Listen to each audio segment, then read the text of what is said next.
Hello, and how you doing? This is the Shoebox Sports Science Plank. You remember me, and I'm reading and the universe said, "Hold my beer." So we are down to the final 7 pages of this book, and that is a wonderful thing when you think about it, because now we can go into, you know, basically starting things, back off with going back into the original books. So here we go. This one's called "You Speak of Them." Show me your scars and scars that prove you survived, the ones where love hurt you. Those scars that took years to scab over, the scars that are still tender when you speak of them. The situations that happened or an instant where you felt something more than lustful thoughts. Show me the tears in your heart that you covered with gold to mend them long after the hurt subsided. Tell me your story, and we can just sit here showing off our scars as we connect the dots and understand why certain scars are deeper than the ones before. Let's show each other our scars. Deep down, we are human and will probably create more just being here together. Now, broken things, either the Chinese or another culture would take, and when a pottery was broke or chipped or something, they filled it in with gold. And that gold made it more precious. So when you look at things and how we are scarred and those broken fixtures or fractures that are within us, those things heal over time. So it makes us more of a valuable person. So when you look at each other and you talk to each other, trying to find a deeper connection with each other about things, they say, yeah, you're going to create scars because for that brief moment you like somebody or you enjoy being around somebody, and when you lose that connection, it's it's hard getting it back or wanting that or finding that in somebody else, because that person does not exist in somebody else and you don't exist in somebody else. So, this next one's called personal high. Toxic can mean anything when you have to define the word and how a person is toxic. You're their personal high, and they find themselves forgetting who they are whenever they're around. Closer they inch within your orbit to hold on to you. You're their special toxic form of chocolate or bittersweet treat they lick with their tongue. So basically, what this is talking about is basically, if you don't really look at it, if you really don't really know, some people are actually toxic for each other because of how the things that how they act or how they do or say in those regards. They can be like oil and water together. With anybody else, it'd be perfectly fine, but just between two people, so they can either be angry, or they can be such savage lovemaking or whatever. But there's just like a personal high that comes from that toxic thing, because you know it's bad for you, but you still want it. This is called cup of coffee. Drifting white magic swirling like a storm cloud of sweetness within my cup of coffee. Hopefully the bittersweet taste will make me less of an asshole today. How do you drink your coffee? Do you drink it black? Or you drink it with a little bit of other stuff? That's basically what it's about. Hollow without them. Much like my romance with Karma, the universe and I have our flings. You know, those ups and downs where you have to figure out where you stand. You learn how to place boundaries between black holes, dying stars, and meteor storms. It's tough listening at times to what the universe says. Or the angels when they send you messages, because things get lost in the translation or the transition of translation. And a lot of times you just want to say hello to family members who passed on. Let them know you miss them and how much life is hollow without them. But you push on, hoping for signs they have received your love. And that's basically what I'm talking about. Is basically, you're losing people, and you're hoping on the other side and they're communicating with you and through those means of anything. For me, it's dragonflies. My mom. Anytime me and my sister see a dragonfly, we know it's mom, or other different things. The next one's called Perspectives. Altering the states of things when this is the future we brought upon ourselves.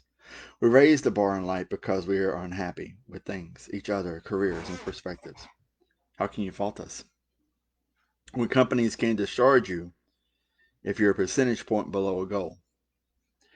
We turn to something artificial to give us a release from phones to televisions and sex. Things we once imagined can appear with ease, and it doesn't matter who you hurt as we replace humans with are unreal. And humanity becomes a pawn, and you can program a computer to live out your fantasies with some celebrity. It gives them meaning to the reality of a holodeck because you never give the engineer Woody, and the parts leave them alone in a closed room. So basically, if you look at the stuff on Star Trek and all that, the things they talk about where you can create certain fantasies, and so now you have AI and it can create almost anything for you to see. So you have you can create an AI of some celebrity doing things that she probably hasn't done. So that's how and those things are kind of replacing the intimacy you have with being with another human being. This one's called Textured Peace. Book stacks by the bed, and the sound of an ocean serenaded me into a blissful fantasy. As I turned the pages to live among those lines of textured peace, it's here I can escape the hell. A time clock's winding down in my life with each breath I take. A gentle breeze caresses my face, cooling me as I imagine myself being somewhere with my true love. Wrapped between the pages as we make love, with passionate sentences, because in this room my imagination went wild. Like a child swimming in the surf and tasting adventure for the first time. It's a cozy kind of love written here between the covers of Friends. And this right here talks about books. This was for a picture prompt, which had like a little cove set in with overlooking the ocean, and there was like books all around on a bookshelf and little pillows and stuff, to where you can sit here and you can read and just listen to the sound of the ocean. This next one's called Tentacles. Aliens are real as the intergalactic love song goes into full swing. People all up in their feels about the possible close encounter of the weirder kind. 3, 4, or 5 tentacles. People are hopeful for expanding on the dating pool.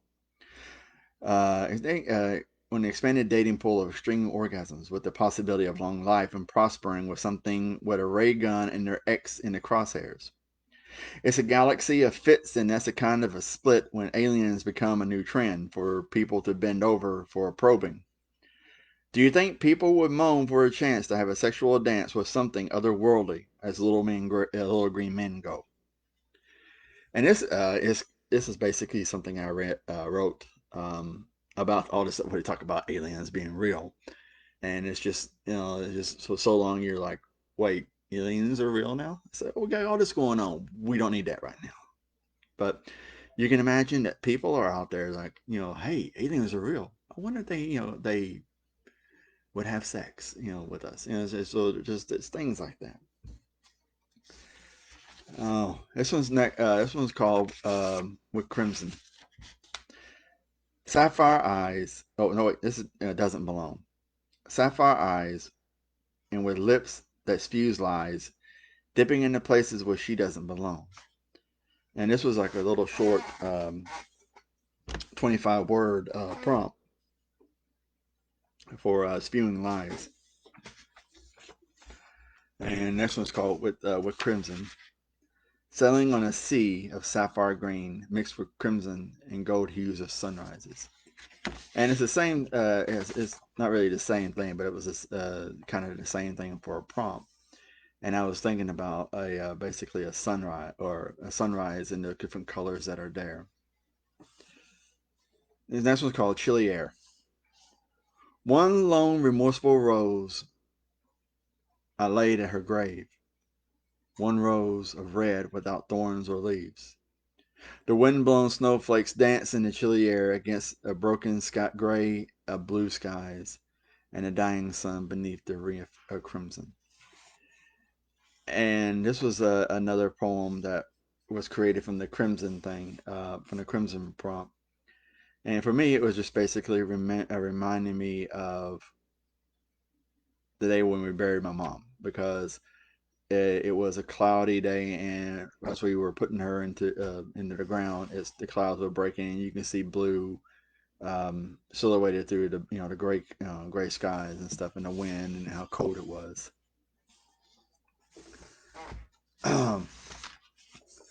So I'm going to end this here. As I said, we are like 7 pages away from finishing. We're actually like 4 now from finishing. Well, 5. Yeah, 5. So I'm going to read this last one here, and then we will be done for the night. This one's called Turn and Click. Doors, doors, and more doors leading to the places and spaces I do not know. The chaos inside me rises from within as I try every door with a turn and a click into the void I step before they slam, leaving me on the ground. Madness, madness all around in the silence, all the trickery, all the doors lead to somewhere and then nowhere. They plunge me into terror. Things would be different if they were clocks, but someone keeps knocking on the door, and it echoes between my ears. I do hear, only growing louder. When I answer the door that can't be found, doors, doors is an opportunity knocking, or something more sinister beating on a door somewhere. And this was right here for a picture prompt, and it had like a bunch of doors off off surrounding around. And you had to write a poem about that, and that's what I was thinking about, all the opportunities that behind doors, the different things, or where it can go. But there's always that possibility that there's something could be worse on the other side. But y'all have a good night. Check out my friends Sarah Aikenhead, Sherry Aikenhead, and Bill Ron Miller, Cassette in the Far podcast. They have the Darby and Nikhil and Little People on their new podcast. Check out Aria in Alberta and their Reiki sessions. Check out Jenna Jenkins' portraits for any kind of picture you would like to be able to draw for you. Go on and definitely check out her rates. She's still doing that. This Saturday, I'm waiting to hear back, but Saturday at 1:30 in Nashville at this Gothic place over in West End, I believe. Not West End. Over off of Charlotte Pike or somewhere in there. I will be there performing poetry, so definitely come out and check it out. But also my other dates in it, trying to add more as time goes on if I can. There's a lot of things going on. Hopefully good. But y'all take it easy, and I will talk to you later.